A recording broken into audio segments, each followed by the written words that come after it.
Hola amados, ¿cómo están? Dios les bendiga. Nosotros, como cada viernes, felices y contentos de estar compartiendo una semana más con ustedes en su programa Día a Día, edición Rey de Gloria. ¿Cómo están más? Bien, ¿y tú, Seba, cómo estás? Sí, ¿todo bien? ¿Todo bien? Tranquilo. bien. Viernes 25. Increíble, como sí. ya... Nosotros lo dijimos después de Fiestas Patrias, pasa Fiestas Patrias y el año ya... El año se va. Se va y estamos en Navidad así, pero así. Sí, no queda nada para nada. finalizar el año y entrar al 2025. Esperamos que sea un buen trimestre, este último trimestre que queda del año. Nosotros con muchas actividades. Sí, con locales, muchas actividades. Sí, laborales. Así y con que, muchas ganas, sí. con muchos anhelos, expectativas de lo que viene, confiados en el Señor, de que Él va delante nuestro, allanando el camino y haciendo todo llevadero dentro de lo que vamos viviendo día a día. Así que estamos felices, contentos. Vamos a saludar a las iglesias, a los ministerios, amigos que están viéndonos, a usted que está viendo el programa día a día. Tal como es el programa. Queremos saludarles, sí, bueno, a toda la congregación Rey de Gloria aquí en Santiago, Rey de Gloria Puerto Montt también. Queremos saludar a Rey de Gloria Paraguay, que desde allá nos ven, ¿cierto? A través de del YouTube, del canal 15.1. Así es. Tremenda herramienta, podemos llegar a distintos lugares, ¿cierto? También a Isla de Pascua, también nos ven desde ahí. Nuestro hermano, amigo, primo, ¿verdad? Marcelo junto a su familia, así que también le mandamos un abrazo enorme. Y estamos contentos, Seba, porque hemos tenido muy buenos comentarios del último capítulo que tuvimos con nosotros a Pastor Cristóbal. Estuvimos hablando de este tema de la ansiedad, de la depresión, desde el punto de vista psicológico, él como psicólogo, ¿cierto? Pero también como pastor. Así que vamos a tener un tema que comentamos dentro de los primeros capítulos, y que fue un tema también que fue de mucha bendición para muchas personas y era necesario poder también abordarlo con un profesional en la materia. Claro. Así que, pero siempre de la perspectiva cristocéntrica, porque Cristóbal es psicólogo, pero también es pastor. Entonces es bueno también llevar esa psicología o esa expertise con aplomada, ¿cierto? Al centro que es Cristo. Así que fue un tiempo especial. Yo creo que va a volver a compartir con nosotros porque siempre hay cosas que seguir hablando. Sí, el tiempo se hace muy corto. El tiempo se hace muy corto. Y como el tiempo se hace corto, vamos a avanzar en el programa. A eso iba. Sí. ¿Dijiste? Queremos comentarles que hoy día tenemos un episodio especial de Influencia Nacional, Seba. Tenemos un invitado muy especial también junto a nosotros, que es el obispo segundo. Lo vamos a tener en pequeños minutos ya con nosotros, pero antes queremos dejarlos con un video. Dios, por su Espíritu Santo, habló en octubre del 2021 y dijo: organiza la Iglesia de la Nación en 4 zonas, de norte a sur y de este a oeste, y levanta atalayas de cada una de ellas para que guarden su zona y juntos guarden y preparen a la nación para los tiempos que se avecinan, tiempos de mucha hambre y oscuridad. Toda la nación unida como una gran llama ardiente por medio de vigilias nacionales de oración, adoración, intercesión, palabra de Dios, decretos y declaraciones proféticas, sobre Chile desatará el fuego de Dios que traerá el mover de evangelismo más grande de todos los tiempos. Y en medio de tanta maldad abundará la gracia, y muchos confesarán a Jesús el Cristo como el Salvador de sus vidas. La iglesia de Iquique, Temuco, Puerto Montt, Viña del Mar, Vallenar, Talca, Santiago, Coyhaique, Paipote, San Francisco de Mostazal, Ovalle, Alto Hospicio, Tocopilla, Padre de las Casas, María Elena, Illapel y Punitaqui han sido parte y han levantado su oración e intercesión por sus localidades, comunas, ciudades y regiones, y Dios ya se ha comenzado a mover. porque Él tiene un propósito eterno con la nación. Es por esto que declaramos que la columna vertebral de Sudamérica se levanta para que el cuerpo pise fuerte y todo lo que pise la planta de sus pies sea del reino de Dios. Declaramos: Chile, levántate y resplandece, vístete de poder, porque el tiempo del derramamiento de la gloria de Dios sobre ti ha llegado. Fuimos llamados a ser influencia nacional, para provocar un mover que traerá una transformación por medio del poder del Espíritu Santo. Tú eres iglesia, únete y declaremos juntos: Chile es de Cristo. Amén. Estamos de regreso, muy bendecidos. Sí. Le damos la bienvenida a Obispo Segundo García por tenerlo aquí en el programa. Sea bienvenido. Muchas gracias por la invitación y para mí es una tremenda bendición de poder viajar y compartir con ustedes en este programa. Sí, viajando desde Vallenar. ¿Cuántos kilómetros dijo que eran? 660 kilómetros. 660 kilómetros. Exacto. Viajó toda la noche para poder estar acá, así que nosotros nos sentimos muy honrados y bendecidos de su presencia aquí en el programa. Sabemos que va a ser de mucha, mucha bendición para aquellos que están viendo el programa desde sus hogares. Hoy día con la tónica de influencia nacional. Pero como todos los programas en los que tenemos un invitado, siempre es bueno poder compartir un poquito acerca de su vida personal antes de entrar al tema de influencia nacional. Sí. Conocer un poquito más acerca de usted, de su testimonio, de su experiencia, su encuentro con el Señor, un poquito de dónde parte, dónde se gesta este camino que hoy día lo tiene en este trabajo, lo tiene levantando la obra, siendo pastor de una obra, ¿cierto? Pero ¿dónde parte esto? ¿Dónde se gesta? Queremos saber un poquito más acerca de eso. Bueno, tengo que decir que soy primera generación de cristianos en mi familia, por ambos lados, por parte de mi mamá y papá. El Señor nos llama junto a mi hermana alrededor de los 6 años por un vecino que nos llevaba a la escuela dominical. El Señor, en su misericordia, también llama a mi papá en los años 84, en febrero del 84. Podemos decir que el Señor llega a tiempo. Mi familia se iba a romper. Mi papá, un hombre muy trabajador, pero también le gustaba el fútbol y el alcohol. Así que el tercer tiempo duraba todo el fin de semana. Y en ese fin de semana, se gastaba los recursos de la familia y tuvimos una infancia un poco compleja. Y en febrero del 84, el Señor, ese día, mi mamá estaba determinada a abandonar a mi papá. Y habían hablado el día anterior y mi papá le había prometido que nunca más, ustedes saben esas promesas reincidentes y crónicas, que nunca más iba a tomar, y ese día se quedó. No fue una fiesta de cumpleaños que había, que era de un hermano de mi mamá, cumplía su mayoría de edad, pero en ese proceso, al levantarse el otro día temprano a limpiar los tomates que él sembraba, llegó un tío con alcohol y lo invitó a tomar y él dijo que no. Bueno, ahí después de un par de palabras se tomó el vaso y de ahí partió todo un día de embriaguez, por decirlo de alguna manera. Él se fue siguió tomando con ellos y después se fue a una cantina. A las 7 de la mañana abrieron la cantina, consumieron todo lo que tenía esa cantina, se acabó el licor ahí y se fueron a la otra. Y nosotros íbamos a la escuela dominical a las 3 de la tarde y a las 3 de la tarde le digo a mi hermana mayor, a Jessica, vamos a buscar a mi papá para que el Señor lo cambie. Y nos fuimos a la cantina, ella con mucho miedo porque tenía miedo a los curados. Y yo llego y bueno, hay un hermano de mi papá, mi tío Samuel. Él salió a recibirnos y yo le digo, tío, vengo a buscar a mi papá. Y él dice, se está despidiendo de todo. Y realmente él se estaba despidiendo de todos los amigos que nunca más iba a tomar con ellos. Muchos le dijeron que el alcohol, que se fuera a dormir y todo.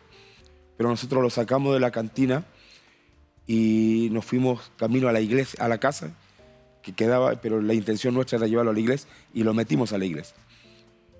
Y ahí se estaba predicando la enseñanza de la escuela dominical ese día, era del sacrificio de Cristo en la cruz y de su amor expresado para perdonar los pecados y redimir al hombre.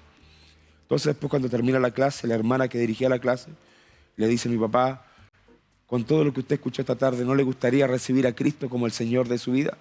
Bueno, él en un tono de embriaguez, le dice, a eso he venido, señora. Y él pasa adelante y le dice, venga, porque vamos a orar por usted. Y él afirmándose de las bancas porque estaba muy curado. Y llega y se arrodilla en el altar, acepta a Cristo, oran por él. Y es mi primer milagro que yo veo a la edad de 6 años, 7 años. Y él se levanta completamente sano, sin ni siquiera olor a alcohol.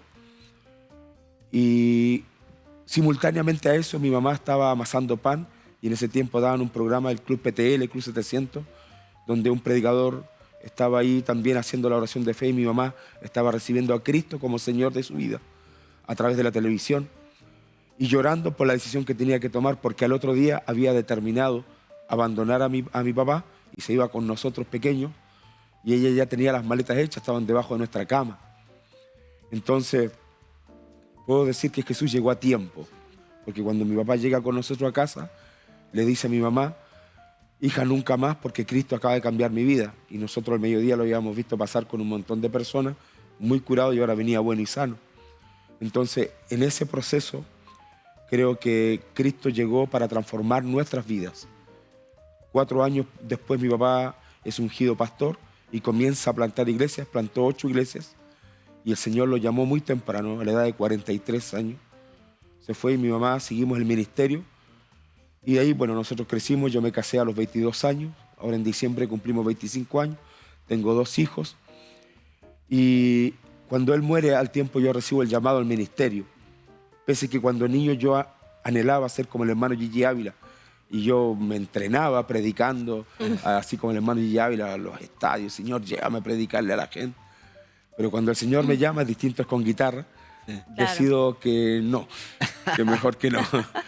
Entonces, por un periodo de casi 10 años, 11 años, el Señor me estuvo llamando por distintos instrumentos, inclusive los obispos de nuestra iglesia fueron a hablar conmigo para ingresar al ministerio, pero yo les decía que no, hasta que el Señor me da un ultimátum un día en una iglesia en Ovalle, una pastora se baja del púlpito y ella dice, estaba predicando y dice, el Señor dice que tengo que orar por alguien que el Señor está llamando al ministerio hace mucho tiempo. Y yo dije, habíamos 300 personas, no creo que sea yo. Entonces yo no pasé. Pasaron algunos y dice el Señor que no ha pasado el que Él quiere. Tampoco pasé. Pasaron 2 más. Y después la pastora se baja del púlpito, va donde mí, que yo estaba en la segunda banca, y me dice el Señor, si sales o Él te saca. Y yo me tiré de guatita al suelo y me fui casi punticodo al altar y le pedí perdón al Señor por todas las veces que me llamó. Y de ahí yo tuve un encuentro con el Señor. Pero había un problema, porque yo le había dicho a mi esposa que lo peor que nos podía pasar era llegar al ministerio pastoral. Porque yo había vivido un ministerio muy duro, porque siempre partíamos de cero en todos lados. Entonces yo no quería eso para mis hijos. Entonces le dije al Señor, ok, yo te voy a servir, pero no voy a ir solo. Tienes tú que tratar con mi esposa. Y el Señor se demoró 1 semana en tratar con ella. Desde que yo le dije que sí al Señor, el Señor partió el día, eso fue día sábado a la noche. El día lunes, el Señor trató con mi esposa lunes, martes, miércoles, jueves. La levantaba a la 1, 2 de la mañana hasta las 6 de la mañana en el living, ella orando. Y el día sábado yo iba a ir a jugar a la pelota y ella me dice, se pone a llorar en la mesa. Y yo le digo, hija, ¿qué pasa? Me dice, el Señor trató conmigo, no arranquemos más del ministerio. Yo entendí que tenemos que servir al Señor. Y ahí comienza eso fue en noviembre, finales de noviembre del 2009. Y el 5 de enero del 2010 ya estábamos asignados en Vallenar. Y ahí comienza nuestro ministerio. Vallenar. Usted es oriundo de Ovalle. Ovalle, de Punitaqui. Y ahí comienza el ministerio en Vallenar. A la edad de 32 años. De joven. ¿Cómo ha sido el camino? Sabemos que el ministerio es de altos, bajos, ¿cierto? Pero ¿cómo ha sido en general el proceso de levantar esa iglesia hasta el sol de hoy? Ahí en la ciudad de Vallenar. Bueno, creo que aprendí bien de mis papás.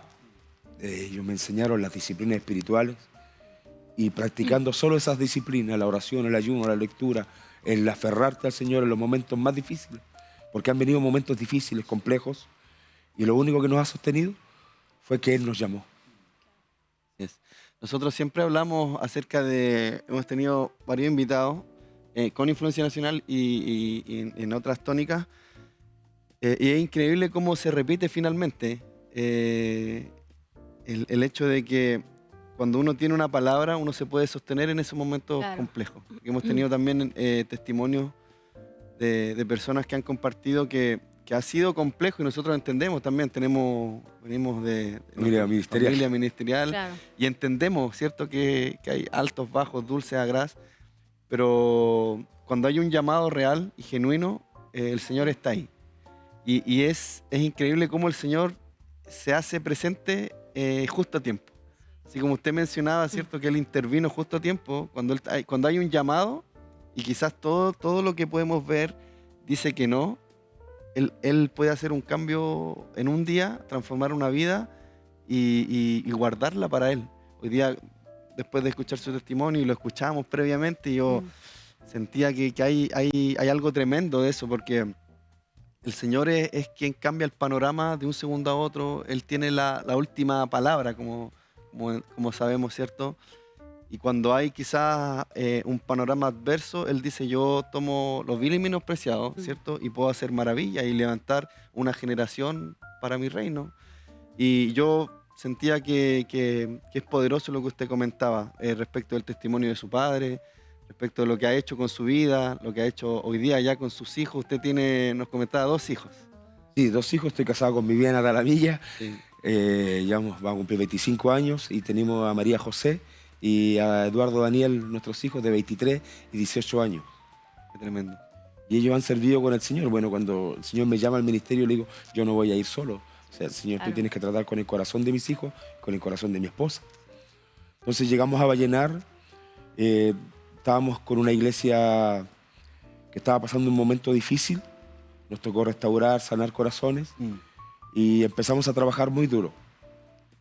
Llegamos muy fuerte orando, empezamos a hacer campañas evangelísticas, nos tomamos todas las plazas. Bueno, yo cuando llego voy y me presento con todas las autoridades, con el alcalde, gobernador, con el mayor de Carabineros, con el de la PDI, como la ciudad es pequeña, así que te da el tiempo para presentarte a todos. Y yo iba a ser el nuevo pastor ahí. Entonces, eso me permitió también de que ellos me conocieran de una. Entonces, cuando los invitamos a nuestras actividades, a nuestras campañas, ellos podían ir y ellos están muy predicados. ¿sí? Y ellos han visto milagros, han visto sanidades, han visto cómo el Señor ha restaurado gente sanada de cáncer, de tumores cerebrales, y el Señor nos ha respaldado en ese proceso y la iglesia ha ido creciendo. Hoy día tenemos 3 iglesias hijas, más la iglesia local donde estamos. Entonces, en estos casi 15 años que llevamos de ministerio en Vallenar, podemos decir que el Señor ha sido con nosotros en cada uno de los procesos que hemos estado viviendo. Yo cuando lo escuchaba hablar respecto a la familia, yo quería ver su opinión, desde su experiencia también, porque nosotros entendemos la importancia que tiene el caminar como familia ministerial. Entonces y lo vimos desde la interna, ¿cierto? Desde un hombre que tiene un llamado, pero también un hombre que tiene que entender que no camina solo, que tiene una esposa, tiene hijos, que quizás van atrás porque el hombre de la visión, el hombre del llamado, ¿cierto? Es él. Pero es un proceso y es increíble la bendición que hay cuando uno puede caminar como familia ministerial, la bendición que hay de caminar acompañado y no ir solo adelante, ¿cierto? Dejando a su familia atrás. Y que eso quizás se veía mucho, que el hombre servía solo y su familia no la acompañaba. Entonces, desde su experiencia, ¿cómo ha sido el caminar sirviendo junto a sus hijos, junto a su esposa? ¿Qué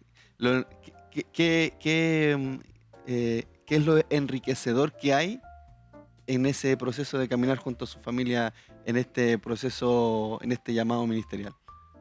Bueno, primero debo aclarar de que no fue siempre así. Claro. O sea, cuando nosotros llegamos, mis hijos, Daniel tenía 3 años, iba a cumplir 4, María José tenía 8 años para cumplir 9.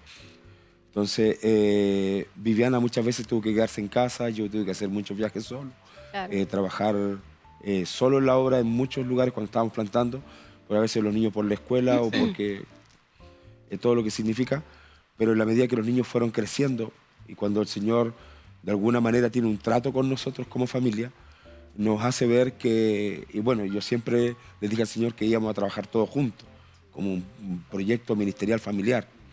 Entonces hemos estado trabajando juntos y de ahí, cuando esto comienza, el trabajar junto a mis hijos y ver que mis hijos hoy día dependen de la oración, están sirviendo al Señor con todo el corazón, ver a mi esposa transformada, empoderada con la unción del Señor y que hoy día puede ser invitada a otras iglesias a predicar, o sea, me llena de orgullo de decir que hemos avanzado todos juntos y ninguno se quedó atrás.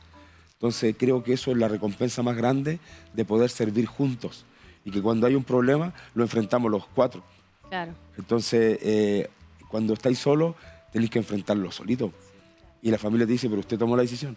Pero cuando estamos en línea, decimos, no, es nuestra decisión. Nosotros decidimos amar al Señor y si viene el ataque, entre los cuatro lo resistimos y echamos fuera lo que hay que echar fuera. Claro, nosotros entendemos que Dios finalmente es un Dios de generaciones, lo vemos en la palabra. Entonces, cuando Dios llama a un hombre, finalmente igual la familia está detrás. Cuando el ministerio tiene dificultades en cualquier sentido, el primero que siente los golpes, el impacto de esa dificultad, de la guerra, de todo lo que significa estar al frente de un ministerio, lo recibe el que va al frente, ¿verdad? Pero la familia igual es quien está detrás para levantar los brazos, para hacer apoyo en oración como primera línea de defensa espiritual de algún otro modo.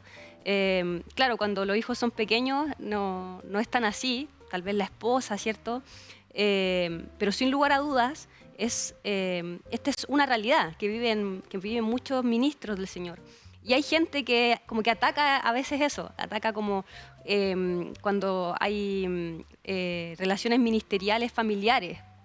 Pero yo creo que, y lo creemos nosotros, que es tremendo y es de mucho apoyo espiritual para el siervo que la familia esté detrás, siendo como esa primera línea de defensa espiritual en oración, porque al final también ven la interna del hombre, no solo del pastor, del siervo, del que predica, sino también la realidad de ese varón como hombre. Entonces, creemos que es tremendo cuando la familia puede servir junto a...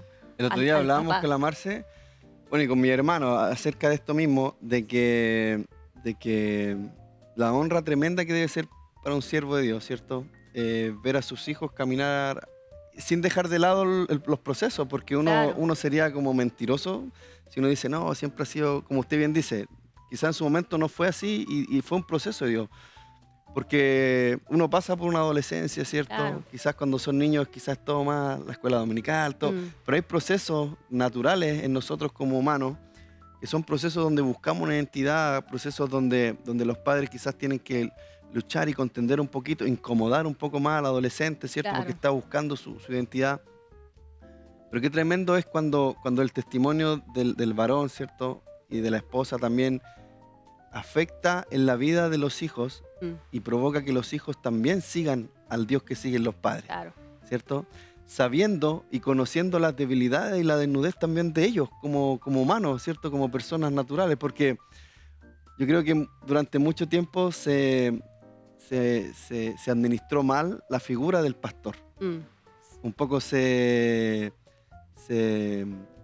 idealizó, ¿cierto? Al pastor como una persona que no era pecador, prácticamente. Que no era pecadora, ¿cierto? Una persona que no se equivocaba, claro. Una persona que era intachable. Pero nosotros entendemos que estamos todos, la palabra dice que el que crea estar firme, procure no caer, ¿cierto? O sea, somos personas que estamos sujetos a pasiones, a debilidades. Y cuando uno como hijo también sigue avanzando en el camino y en ese trato personal con Dios, sabiendo que la persona que quizás muchos idealizan es una persona que también está sujeta a errores, pero uno también ve que esa persona sujeta a errores también pone esas debilidades delante del Señor. Entonces uno ve la consecuencia que hay en esa persona que a pesar de tener debilidad, a pesar de estar sujeto, ¿cierto?, al pecado que estamos todos sujetos, es una persona que pone su debilidad delante del Señor, una persona que pone por sobre todo a Dios. Eso finalmente es testimonio para claro. Nosotros como hijos. Entonces es tremendo, como dice la Marcela, servimos a un Dios de generaciones y hoy día cuando las generaciones están siendo muy atacadas, nosotros como padres, yo también tengo una hija de 7 años, tenemos que tomar un rol, ¿cierto?, como varón de la casa. tenemos que tomar un rol. Usted me decía que tenía 7 años. 40 y siempre. Apenas 40. 40 y siempre. 47 años. Y su hija menor tiene, su hijo menor, 18. Yo tengo una hija de 7 y se presentan desafíos súper grandes. Yo creo que a usted también le pasa de tener hijos de una generación a la cual nos vemos súper alejados. Hablan distinto, ¿cierto? Música diferente. Tienen claro. influencias que nosotros no vivimos, a pesar de que yo soy de una generación Más contemporánea. ¿cierto? Contemporánea. Veo a mi hija y trato de estar siempre ahí. Soy súper cercano a ella, pero siento que vibra y le gustan cosas que yo digo, pero ¿qué es esto que le gusta? Los monitos que ve, el lenguaje que ocupan sus compañeros en el colegio. ¿Qué desafíos cree usted que a los que nos vemos enfrentados como padres, como siervos, como varones, ¿cierto?, de hogar, a estos desafíos que nos presentan las nuevas generaciones, ¿cierto? Más allá de los desafíos que tenemos naturalmente hablando, ¿qué desafíos presentan a los que ellos se están enfrentando como influencias externas? Y siento que hoy día son más fuertes que cada vez, ¿cierto? La influencia es más fuerte. ¿Qué desafío se presenta para nosotros como varones de casa, como sacerdotes del hogar? Bueno, yo creo que lo que va a prevalecer va a ser tu testimonio. O sea, un día yo me sentí con el pecho lo más inflado posible, orgulloso de lo que mi hija un día respondió a alguien con una respuesta así. Porque si tú sigues a la iglesia, sigues las mismas costumbres de tu papá. ¿Qué te hace ir a la iglesia y no experimentar otras cosas? Ella le dijo que mi papá me enseñó a creer en un Dios que es real, en un Dios que es a tiempo, o sea, que no tiene que ver con el tiempo ni la cultura en que estamos viviendo, que Él está por sobre el tiempo y sobre la cultura. Y he visto a mi papá, dice ella, postrado a los pies de Cristo, pero con la cara en alto frente al mundo. Entonces, ella entendió de que lo que papá le enseñaba venía desde las rodillas y del Dios que él había creído. Ahora, respecto a las contaminaciones que los niños reciben, si tú le enseñas a tus hijos a decir no, y no por qué. O sea, hija, afuera te van a enseñar a fumar, a drogarte, a decir palabras que no agradan a Dios. Entonces tú vas a tener que decir no. ¿Pero por qué no? Porque le van a insistir. Entonces cuando tú le enseñas a decir a tu hijo el por qué no, tu hija va a entender de que eso no agrada a Dios. Cuando tú le enseñas a amar a Dios, no va a importar la influencia que venga del mundo, porque ella se va a enamorar de niña del Dios que ella que tiene que agradar, del Dios que transformó a papá, del Dios que provee lo que en la casa hay. Entonces cuando tú le enseñas que todo lo que tú tienes viene de parte de Dios y que tú que tratas de agradar a Dios, de que tú, aunque te equivocas, aunque tomas malas decisiones, aunque te enojas, aunque puedas vivir un montón de situaciones, ella al final del día tiene que verte de rodillas. Porque si tú no le enseñas eso a tu hija te va a seguir hasta mientras te obedezca. Siendo mayor de edad, no la vas a poder controlar. Entonces, y no se trata de controlar, sino que tú le enseñas a ella que el Dios que tú sirves es real. Y se lo enseñas experimentalmente. O sea, hemos visto milagros y hemos orado por situaciones en la casa que nos han afectado como familia, y los 4 llorando delante del Señor, y hemos visto la respuesta al otro día, a los 2 días, y mis hijos pueden decir hoy día que el Dios que ellos sirven y al que aman, y por eso es que mis hijos no están en el mundo, sino que están amando a Dios, es porque ellos experimentaron que el poder de Dios es real. Yo creo que algo que afecta, porque finalmente, como usted bien dice, hasta que tenemos un poco el control de ellos, ¿cierto? Cuando son niños, pero los niños van creciendo y las influencias terminan siendo más fuertes que ese Dios que nosotros impartimos sobre ellos. La palabra dice que debemos instruir, ¿cierto?, al niño en sus caminos. Y aun cuando fuesen viejos no se apartarán, porque sabemos que en ese camino de ser niño a ser viejo van a haber dificultades, altos, bajos, ¿cierto? Pero aunque fuesen viejos, a pesar de los procesos que puedan vivir, no se van a apartar, porque los cimientos que recibieron, y ese cimiento yo creo que tiene mucho que ver con el testimonio, con hablarles a ellos de un Dios que no es tan solo un Dios de palabras, sino que un Dios de poder. Y lo que usted menciona es poderoso, porque nosotros lo vimos también. O sea, yo recuerdo a mi papá y recuerdo también ser un poco... La palabra también dice, ¿cierto?, que hay que incomodarnos. todos nosotros como hijos, siendo niños, adolescentes. Y me acuerdo que él ponía una música y nosotros éramos adolescentes con mi hermano mayor y él ponía una alabanza que era una alabanza para niños todos los sábados en las mañanas, y mi hermano mayor, que era un poco más rebelde, esa edad de la adolescencia, a los 15 años, se tapaba la cabeza con la almohada y decía, este viejo ya de nuevo está poniendo... Claro. Y era un gallito, ¿cierto? Hoy día podemos ver a mi hermano mayor como pastor de la congregación, pero fue finalmente esa lucha de incomodar hasta provocar el quiebre, ¿cierto? Y hasta que él pudo tener su encuentro personal con Dios y agradeció todo ese tiempo donde mi papá fue insistente y lo incomodó, ¿cierto? Lo amonestó, fue de estorbo en el proceso que él estaba queriendo tener, influencias de amistades. Claro. Entonces, pero por sobre todo yo recuerdo un papá que ponía todo delante del Señor en oración. Yo recuerdo en las madrugadas a mi papá escucharlo orar, interceder. Un papá que cuenta como testimonio que él, no teniendo vehículo y no teniendo muchas veces locomoción para regresar de la iglesia, caminaba kilómetros y kilómetros hasta la casa. Cosas que hoy día quizás no vemos, y por eso de repente decimos, pero ¿por qué estamos perdiendo una generación? Claro. Porque hay una generación, y en esto nos involucramos nosotros también, que quizás no está haciendo ese testimonio fuerte de un Dios real.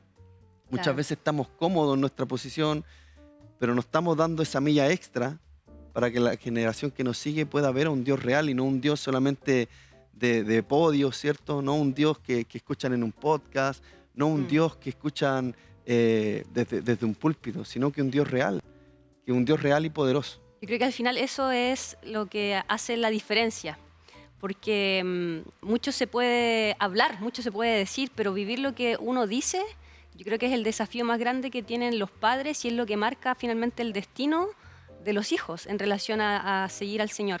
Porque queramos o no queramos, como bien usted decía, hasta que el padre tiene el control del hijo, es que podemos llevarlo a la iglesia, pero cuando el hijo comienza a tomar sus propias decisiones, yo recuerdo que, y lo hemos compartido como hermano en algún minuto, cómo el temor del Señor que nuestros padres nos enseñaron fue determinante en momentos claves de nuestra vida siendo adolescentes por tomar una opción o tomar otra.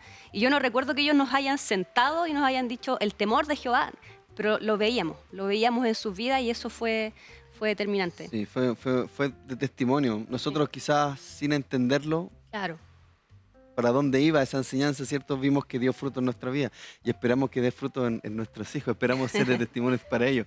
Vamos a ir a un corte musical, le invitamos a que no se despegue de las pantallas del 15.1 porque ya volvemos a hablar acerca del trabajo de influencia nacional y el trabajo que está realizando el obispo Segundo García en la zona norte. Así que no se despegue, volvemos dentro de pocos minutos.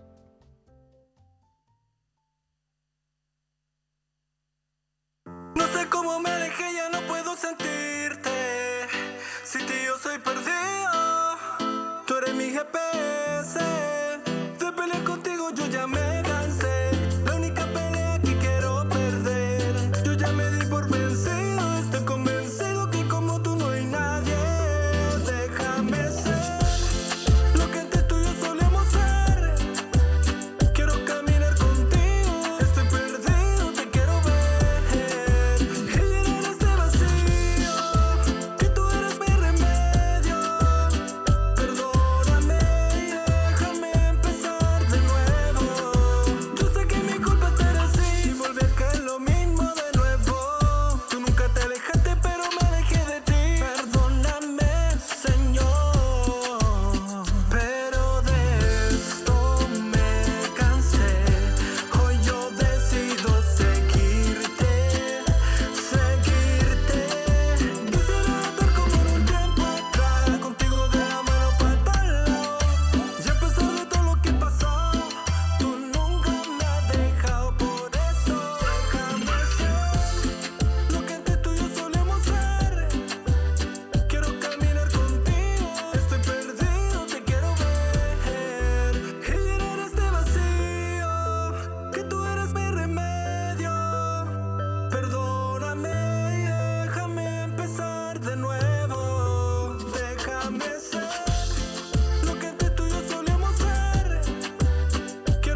vuelva. Filipenses 1:6.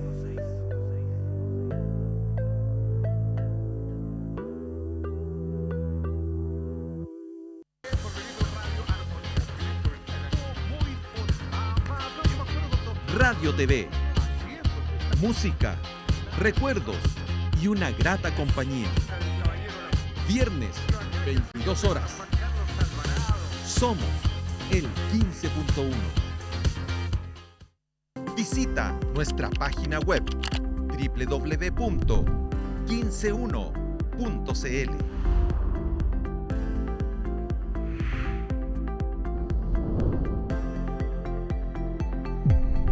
Somos el 15.1.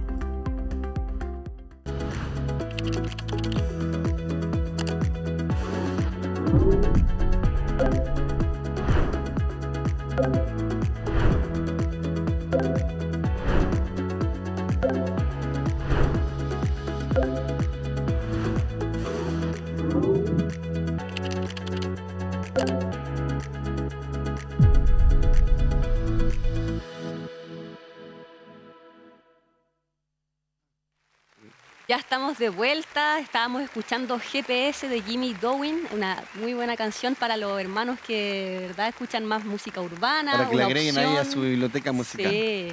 Estábamos antes de ir a la pausa hablando de este tema de los desafíos que se presentan siendo pastor, siendo alguien que está al frente de un ministerio con la familia y la bendición que también hay en servir en familia, bien digo.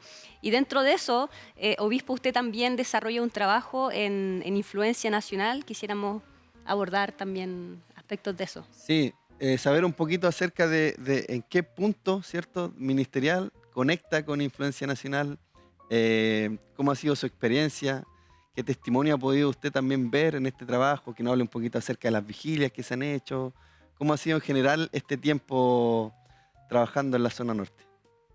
Bueno, Influencia Nacional llegó, creo que en el año 2021, por una llamada de un pastor llamado Rafael Contreras. Inclusive yo le pregunté si él no estaba equivocado de persona. Yo le dije, porque usted está llamando a un pastor de una pequeña ciudad que se llama Vallenar, porque siempre llaman o a Copiapó, que es la cabecera regional, claro, o a La Serena. Y como estamos justamente en el medio, se pasan de largo. Sí. Entonces, él me dice, no, me dieron su número, y por eso lo estoy llamando.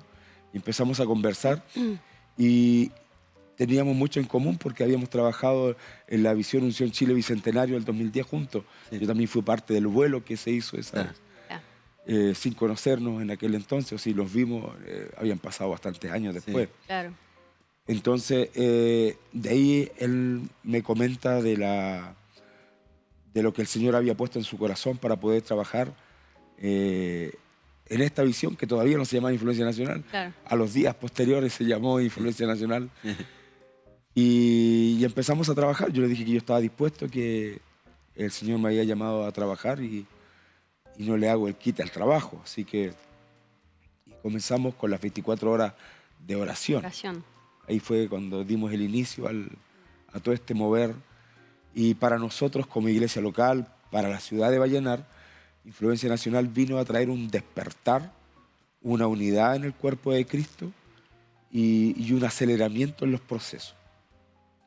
Ahora, esto posteriormente lo fuimos expandiendo en las comunas vecinas. Estamos en Paipote, en Copiapó, en Ovalle, con el pastor Patricio Guillermo. Y bueno, como con ellos yo había trabajado y Guillermo y Patricio también habían sido parte de Unción Chile Bicentenario, entonces entendieron más rápido la visión. Ahora, Influencia Nacional, ¿qué ha significado la zona norte? Unidad y despertar.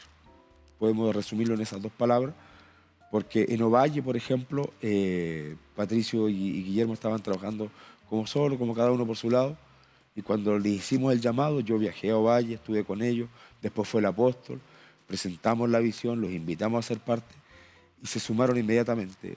No fue inmediato el resultado, pero con el caminar de los meses pudimos ver que todo Valle se volvió a trabajar en pos de este proyecto de levantar Atalaya, de despertar a la iglesia, una iglesia que estaba de alguna manera dormida, lo mismo que en Vallenar, dormida y desunida. Y ahí el Señor, al despertarnos, nos dio cuenta de que somos parte de un cuerpo y que teníamos que unirnos. Entonces empezamos a llamar a las barcas del lado, como Pedro, cuando la barca ya se hundía y era mucha la bendición. Dice que llamaron a las barcas vecinas para decirle que vengan a ayudarnos, que tenemos que compartir esta bendición. Y eso hemos estado haciendo de alguna manera, compartiendo la bendición con otros. Y los que se han ido sumando han dado testimonio de que sus vidas realmente han sido transformadas porque está este despertar espiritual. La iglesia estaba como en un letardo, estaba quieta. Y hoy día podemos decir de que tenemos una iglesia activa que se está proyectando en cada una de las vigilias. Hay unos que tenemos vigilia todos los meses, media vigilia, y cada 3 meses las vigilias nacionales, obedeciendo al llamado y a la visión que tenemos. Hay un poder en la unidad, ¿cierto? Entendemos que hay un poder en la unidad. ¿Cuál ha sido el mayor desafío en este proceso de tratar de unir a la iglesia? Nosotros sabemos que hay desafíos, ¿cierto? Y no menores. No menores. Siempre hay como un tema respecto de las banderas denominacionales, de entender que es un trabajo para el cuerpo de Cristo y no para una iglesia determinada. ¿Qué desafíos se ha enfrentado usted en este tiempo? Bajar el letrero. Exactamente. Claro. Ese ha sido el gran desafío. Así. Pero entonces cuando le hemos explicado a los pastores que esto no es una denominación, que no los vamos a sacar de su iglesia, Sí. sino que vamos a potenciar el trabajo que usted mismo está haciendo, porque vamos a llamar a la iglesia a la oración, al ayuno, al despertar, al vigilar, a la práctica de las disciplinas espirituales.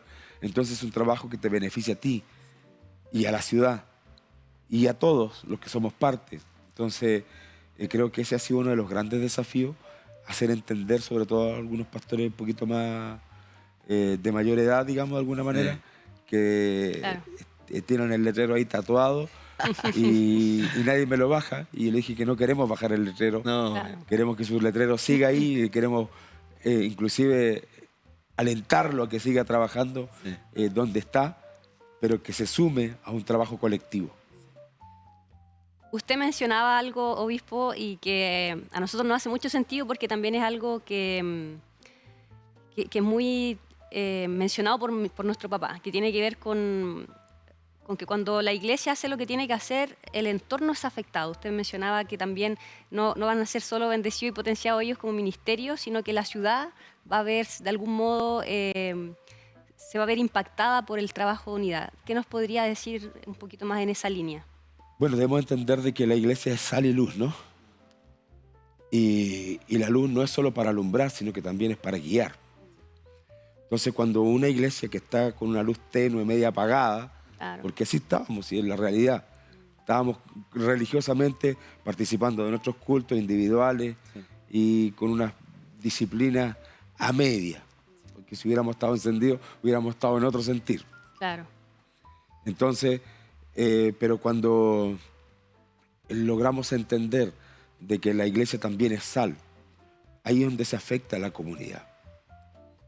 Porque empezamos a ponernos de acuerdo para que el Señor corte las maldiciones, saque la corrupción de los lugares de gobiernos, de las policías, que retroceda la delincuencia y que sean afectadas familias que están hoy día en crisis, que sean restauradas. Porque cuando llega Jesús, como les contaba en la primera parte del testimonio, que Jesús cuando llegó a mi familia cambió todo nuestro entorno, siendo nosotros primera generación. O sea, no veníamos con un testimonio, ni nuestros abuelos eran cristianos, nadie.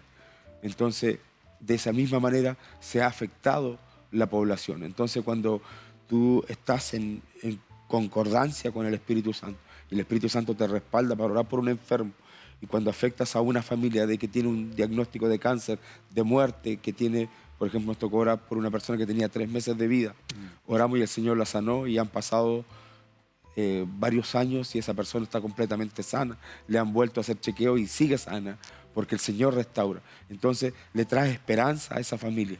Entonces cuando devuelve la esperanza a la comunidad, al pueblo, la iglesia se potencia, se fortalece, porque los mismos vecinos dicen, es que Dios hace milagro en esa iglesia, Dios hace milagro en ese lugar. Entonces cuando eres despertado, vuelves a ser esa sal que sazona, esa sal que evita la corrupción, esa sal que es gobierno en el fondo. Porque cuando tú echas la cucharada de sal a la olla, gobierna todo lo que está dentro de la olla. Claro. O sea, si le echáis mucho sal a la cazuela, Claro. se va a notar. Si le echáis poco también. Es decir, que en su ausencia o su presencia, la Hay iglesia, cambio. la sal se nota. Claro. Lo mismo en la iglesia, en la comunidad. En su ausencia o en su presencia se nota. Entonces tenemos que estar presentes. Y hoy día podemos decir que Influencia Nacional nos vino a despertar para estar presentes en las necesidades de la comunidad. Hoy día vemos gente restaurada, siendo rehabilitada por droga, rehabilitada por alcoholismo, familia que donde había violencia intrafamiliar hoy día ya no la hay, gente que puede dar testimonio de que en este despertar, no digo que eso no sucediera antes, pero muy a lo lejos porque estábamos dormidos, de verdad que estábamos dormidos. Pero cuando despertamos esa esperanza, trajimos fe a las calles. Una cosa importante también, usted lo mencionó, es la disciplina, ¿cierto? Usted dijo que la iglesia de repente está adormecida y estaban adormecidos porque no estaba esa disciplina. Yo sé que para usted, sabe la importancia de lo que es la disciplina dentro de la fe, ¿cierto?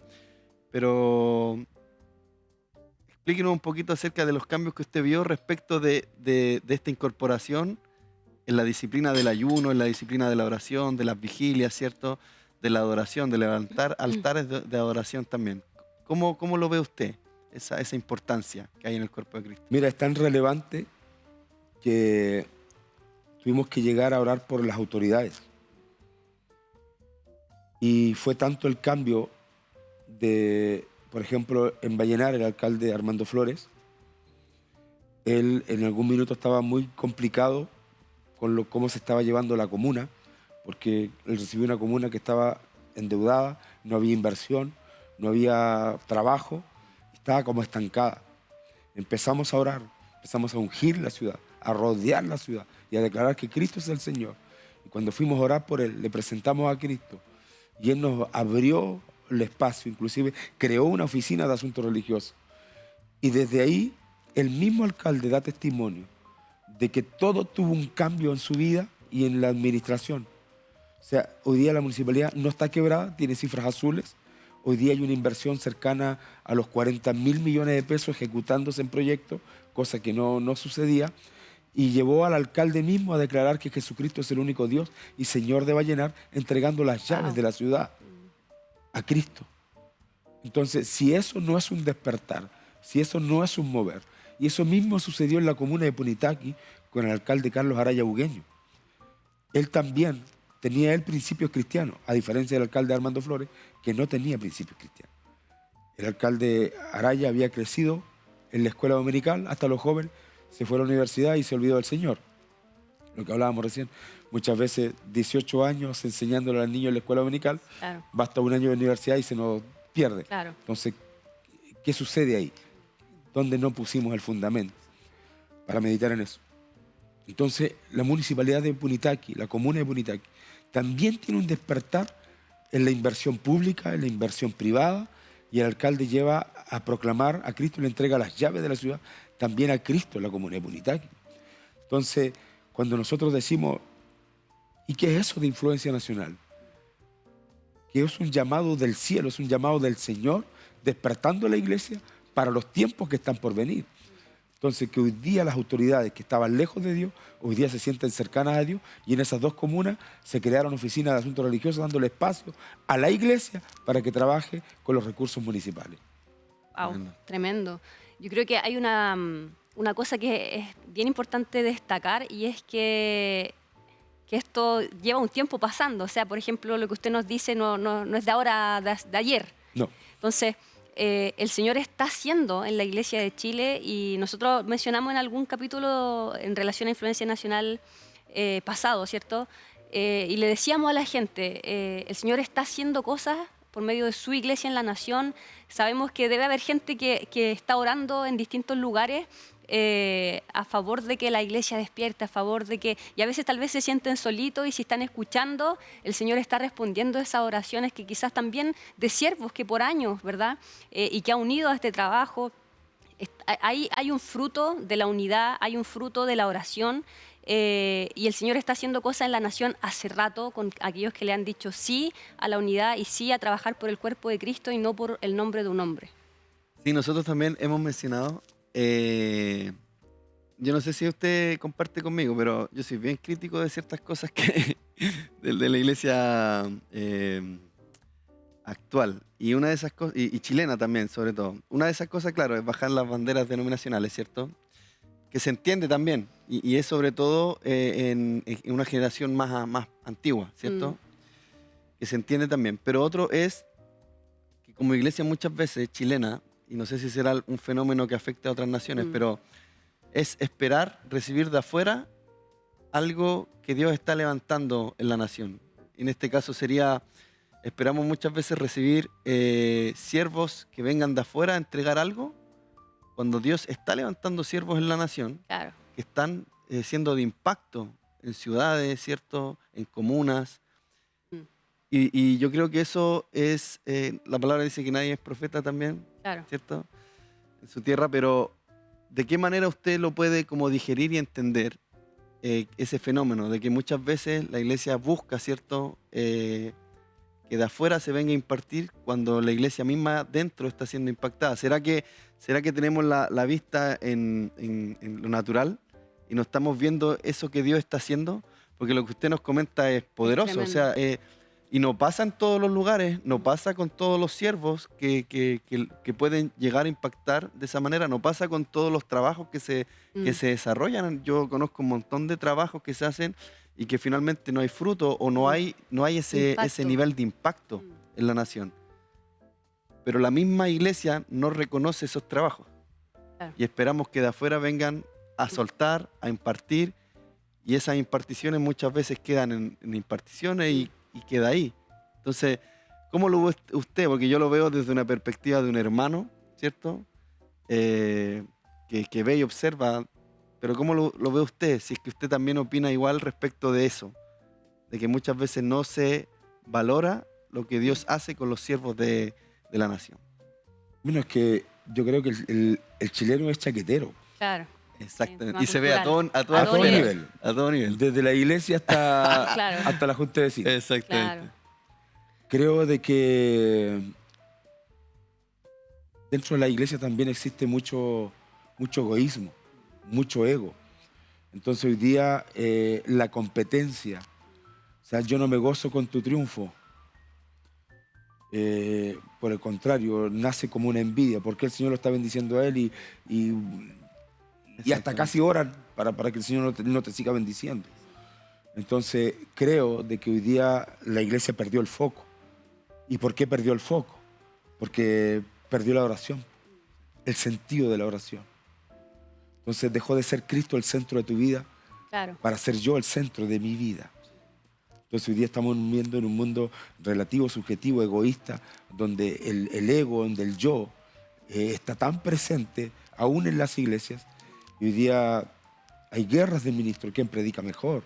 Entonces, y no nos damos cuenta, y claro, cuando viene otro de afuera, si no ese trae una palabra fresca, pero lo que predicó ese, yo lo prediqué hace 2 meses atrás y con la misma unción que el Señor, pero no lo quisiste digerir aquí, estáis esperando que otro lo diga.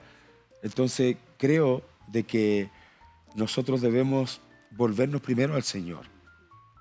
Hay que volverse a Dios de todo corazón y vas a ver que el Señor te va a bendecir, porque yo creo que este es el tiempo de los sin nombres también. ¿Y quién es Segundo García? Nadie. ¿Quién lo conoce? ¿Y Santa Isabel? Entonces, y así como yo, muchos otros que estamos trabajando y que el Señor, por pura gracia, nos está usando para unir al pueblo de Cristo, nos está usando para llevar una palabra de esperanza a quienes lideran. Porque yo he tenido la oportunidad de conversar con varios alcaldes, con varios concejales, con diputados, con senadores, y les he predicado a Cristo. Y ellos mismos han visto el trabajo, inclusive han reconocido, inclusive el gobernador de Atacama, él reconoce de que ni con todos los proyectos que ellos tienen de rehabilitación tienen tanto efecto como lo tiene la iglesia en rehabilitación de drogas o de familias. O sea, si ellos con una mirada de afuera no cristiana pueden ver el trabajo, ¿por qué nosotros la iglesia no nos damos cuenta porque siempre el pasto del vecino es más verde que el de nosotros. Claro. Entonces creo que tenemos que tener un cambio ahí, pero ese cambio lo va a originar el Espíritu Santo, en la medida que nosotros nos volvamos y nos neguemos a nosotros mismos para que Cristo sea en nosotros. Finalmente, sí. Y es la única manera. Porque si no vamos a seguir siendo los chaqueteros y esperando que traigan agua de afuera y cuando está la fuente fluyendo acá. Exacto, y muchas veces quizá no está mal, ¿cierto?, recibir palabras afuera, pero no le vemos como la...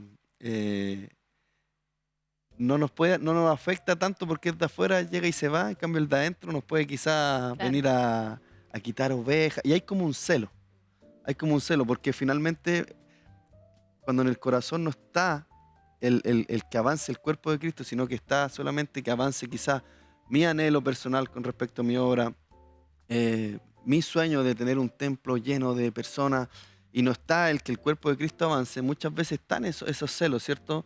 Ese contender, y no estamos llamados a eso. Yo veo que están ocurriendo cosas, como bien decía Marcela, Dios sigue obrando, Dios no es un Dios de despropósito, y todo lo que ocurre es porque Dios está avanzando en sus planes con respecto de la nación. La palabra dice, ¿cierto?, que a medida que el tiempo avanza, se pone más oscura la noche, ¿cierto? Pero también el trigo también crece y florece al nivel de la cizaña. Vemos mucha maldad, vemos que quizás las cosas no están muy favorables, naturalmente hablando, pero Dios sigue obrando y haciendo milagros, Dios sigue transformando vidas, Dios sigue obrando, ¿cierto?, en muchas veces lugares donde quizás no podemos ver que Dios obra. En un minuto, amado obispo, ¿qué es lo que usted ve? En un minuto es poco. La expectativa, ¿cierto?, de este trabajo que se está desarrollando a nivel nacional. Mira, yo creo que Dios va a hacer algo poderoso en la nación. Por eso se ha levantado Arica, se está levantando Iquique, Antofagasta, Calama. Yo estoy hablando de la zona norte, también se está levantando en la zona sur, entendiendo que la palabra que el Señor nos entregó, que iba a levantar un viento del norte para llamar al viento sur. Entendiendo desde esa perspectiva, yo creo que el Señor está haciendo algo poderoso con la iglesia y va a traer un mover tan grande, pero este avivamiento va a ser distinto. Va a ser solo para los que tienen hambre y sed de justicia, solo para los que tengan hambre del Espíritu Santo. Porque hay muchos que están adormecidos y yo les llamo hoy día a la iglesia de Jesucristo a despertar, a trabajar unida, porque el diablo nos quiere ver desunidos. Inclusive, sin alargarme en el minuto que me diste, en el censo del año 92, me acuerdo, cuando la iglesia tuvo el primer crecimiento del 12 al casi 16%, 15 y tanto por ciento en la población, y le preguntaron en ese tiempo a Monseñor Francisco Javier Errázuriz si le preocupaba el crecimiento de la iglesia evangélica, y él dijo que no, porque están tan divididos que nos generan un impacto, un daño, por decirlo de alguna manera. Entonces, si él veía eso, entonces el llamado hoy día a la iglesia es a trabajar unida. Volvamos a ser la iglesia de Cristo. Trabajemos unidos, pastores. No le queremos quitar sus ovejas, no le queremos quitar sus almas, no queremos que baje su letrero, sino que queremos levantar atalaya para la nación de Chile, porque el mover del Espíritu va a afectar a toda la nación y en todas las áreas. Amén. Amén. Bueno, es un Despedimos. tema para hablar mucho rato. Queremos llamar a todos los que nos están escuchando a este mensaje de unidad y sigamos orando por los planes del Señor para nuestra nación. Nos despedimos. Muchas gracias, obispo, y que tenga un muy buen fin de semana. Bendiciones. Chao, chao. Adiós.